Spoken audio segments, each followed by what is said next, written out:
एक मिनट, हुआ क्या है? डीजल की 2000 सीसी से ऊपर की नई गाड़ियों का रजिस्ट्रेशन नहीं होगा, यानी कि ये गाड़ियां आप खरीद नहीं सकते।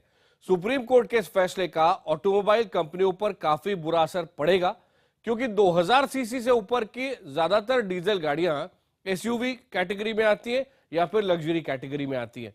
आमतौर पर 2000 सीसी की डीजल गाड़ियों की कीमत 15 लाख से आगे बढ़ते हुए करोड़ तक जाती है। अब आपको दिखाते हैं कि सुप्रीम कोर्ट के फैसले के बाद सबसे ज्यादा मार किन मॉडल्स पर पड़ेगी, और ये पॉपुलर मॉडल्स हैं। सबसे ज्यादा असर रसूख की पहचान माने जाने वाले एसयूवीज पर पड़ेगा। ये देखिए, अब आपके स्क्रीन पर आपको नजर आ रही है टोयोटा फॉर्च्यूनर, जिसका शुरुआती मॉडल तकरीबन 3000 सीसी का है। टोयोटा इनोवा, जो आपको बहुत दिखती है दिल्ली की सड़कों पे, 2500 सीसी के आसपास है।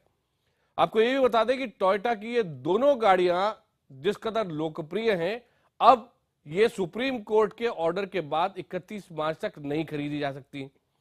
होंडा सीआरवी 2000 सीसी की है। ह्युंडई की सांता फे भी आपको बताएं 2200 सीसी की है। फोर्ड एंडेवर 3000 सीसी से ज्यादा है। मित्सुबिशी पजेरो की बात करें तो 2500 सीसी की है। और इस फैसले के सबसे ज्यादा मार पड़ेगी भारतीय कंपनी महिंद्रा पर, जिसके बेस्ट सेलर मॉडल्स 2000 सीसी से ऊपर के ही हैं।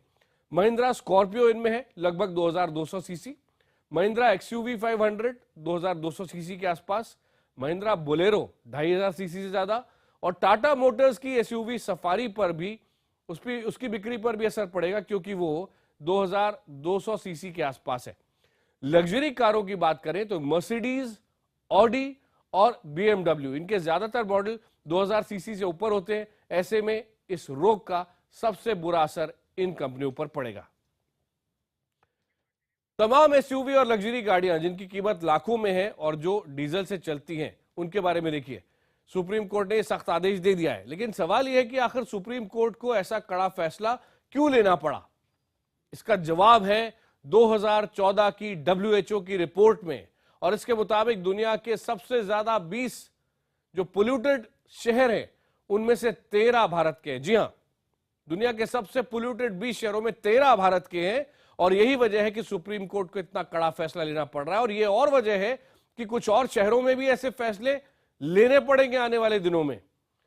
अब आप देखिए, ये जो आंकड़े हम आपको दिखाने जा रहे हैं 2.5 PM पर आधारित है, यानी माइक्रो पर क्यूबिक मीटर। वो बारीक कण जो हवा में घुल जाते हैं और सांस के रास्ते आपके फेफड़ों तक, लंग्स तक पहुंचाते हैं, तरह तरह की बीमारियां करते हैं। पिछले साल 2014 में दिल्ली में PM 2.5 का स्तर 153 था, जो बहुत ज्यादा है। 60 इसे होना चाहिए, उससे लगभग 2.5 गुना ज्यादा है। इस साल का आंकड़ा लगभग 2 गुना बढ़ चुका है। और इसी तरह पिछले साल पटना में देखिए, दिल्ली से बहुत पीछे नहीं है पटना, 2.5 का स्तर 149 रिकॉर्ड किया गया था। ग्वालियर तीसरे नंबर पर था और वो भी बहुत पीछे नहीं है, 144 के आंकड़े के साथ तीसरे नंबर पे। रायपुर चौथे नंबर पर, PM 2.5 का स्तर है 134।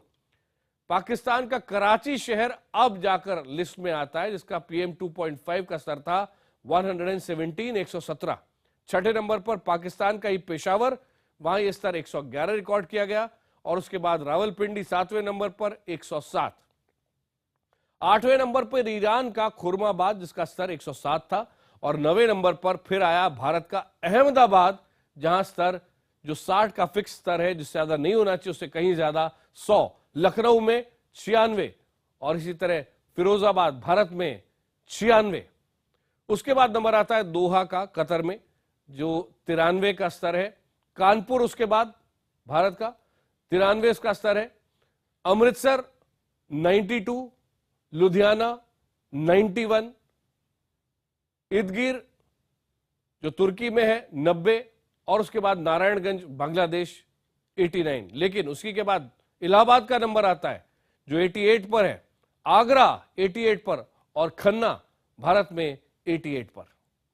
और यही कारण है कि कड़े फैसले सुप्रीम कोर्ट ने लिए हैं, और यह भी दिल्ली के लिए है, और जगहों पर भी ऐसे फैसले लेने पड़ सकते हैं।